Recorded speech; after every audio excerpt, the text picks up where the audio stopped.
इथे आपण बघू शकता की सध्या 90% काम म्हणजे 80% काम दिग्रस ते यवतमाळ हा जो 70 किलोमीटरचा टप्पा आहे, दारवा हर्सूल, मागे हर्सूलचाही आपण व्हिडिओ बनवला होता. तर त्या ठिकाणी ते हर्सूलमधील जे काम आहे मित्रांनो, वर्धा यवतमाळ नांदेड रेल्वेचं, तर ते चांगल्या पद्धतीचं आपल्याला झालेलं दिसून येतं.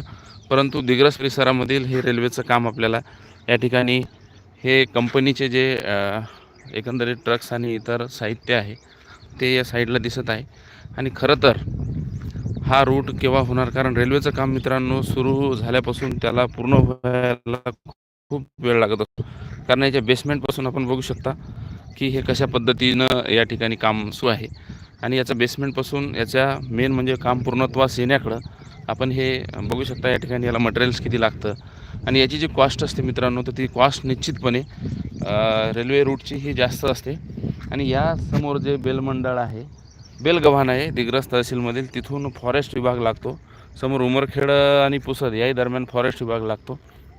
म्हणून ह्या परमिशनला मित्रांनो जी आहे तर ती थोडी अवधी लागत आहे. आणि या माध्यमातून काल यवतमाळ वाशिमचे लोकप्रिय खासदार संजय भाऊ देशमुख यांनीही आपले केंद्रीय रेल्वे मंत्री श्री अश्विनी वैष्णव यांची भेट घेतली आणि या कामाकरिता जो लागणारा निधी आहे तर तो वाढवून देण्यात यावा आणि हे काम त्वरित व्हावं.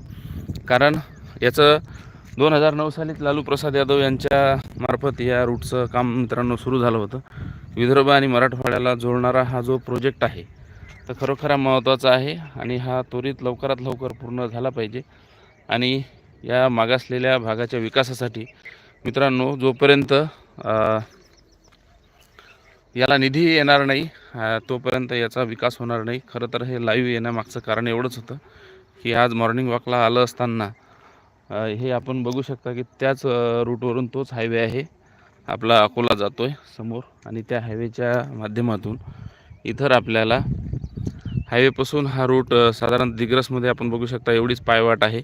आणि या पायवाटीच्या माध्यमातून आपण इथे या रूटवरती 3 मिनटाच्या पैदल वॉकिंग डिस्टन्सनी इथे येऊ शकतो. निश्चितपणे 284 किलोमीटर असणारा हा जो मार्ग आहे हा विदर्भ आणि मराठवाड्याच्या विकासासाठी जो रेल्वे मार्ग आहे मित्रांनो तो निश्चितपणे फायद्याचा ठरेल. 2 जण लाईव्ह आहेत, काही कॉमेंट्स वगैरे करा आणि शेअर पण करा. कारण हा विदर्भामधील वर्धा यवतमाळ आणि त्यानंतर दारवा दिग्रस नेर पुसद आणि वाशिम, कारण इथून मित्रांनो आपल्याला समोर 3 किलोमीटरवरती जे आपलं बंजारा समाजाचं म्हणजे काशी आहे पोहरादेवी, ते 3 ते 4 किलोमीटर डिस्टन्सवरतीच आहे. कारण त्याला देखील कनेक्टिव्हिटी या रूटच्या माध्यमातून मित्रांनो मिळेल. आणि खरोखरच एक विदर्भाच्या विकासाच्या दृष्टिकोनातून हा जो प्रोजेक्ट आहे मित्रांनो विदर्भ व मराठवाड्याच्या दृष्टिकोनातून हा महत्त्वाचा आहे. हे आता पूल आपण बघितला मागेही जो मोख हर्सूल फाटा असेल त्याचे पुलाचे काम मित्रांनो आता शेवटच्या टप्प्यावर आहे. म्हणजे दिग्रस ते या बेसवर इथे जे काम आपल्याला या रेल्वेचं सुरू दिसत आहे तर ते साधारणतः बऱ्याच आपल्याला या ठिकाणी म्हणजे पुढील काही दिवसामध्येच याच्यावर पटरी टाकणं सुरू होईल. परंतु खरं आहे की ते दारवा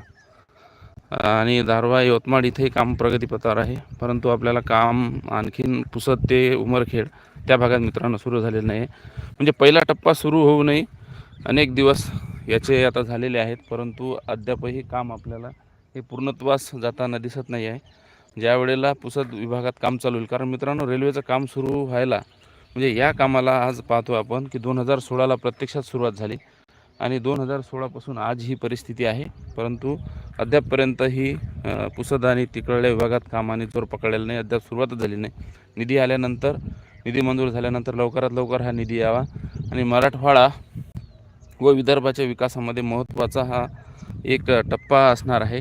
कारण की तुळजापूर नागपूर हायवे आहे, त्या हायवेला पॅरलल समतल ही रेल्वे रूट आहे मित्रांनो. कारण मागे मी तुम्हाला भिडीचा जो आहे तो पूल जो आहे भिडी नदीवरचा, तर तिथेही सर्वात मोठा याचा साधारण 800 मीटरचा जो पूल आहे मित्रांनो तर तो त्या नदीवर आहे. म्हणजे अशा माध्यमातून हा प्रोजेक्ट विदर्भ आणि मराठवाड्याच्या विकासाच्या दृष्टीने महत्त्वाचा आहे. हा लवकरात लवकर व्हावा हीच अपेक्षा. भेटूया पुढील एखाद्या अशाच लाईव्ह व्हिडिओमध्ये. आपण आपल्या चॅनलवर नवीन असाल तर चॅनलला सबस्क्राईब करायला विसरू नका. धन्यवाद.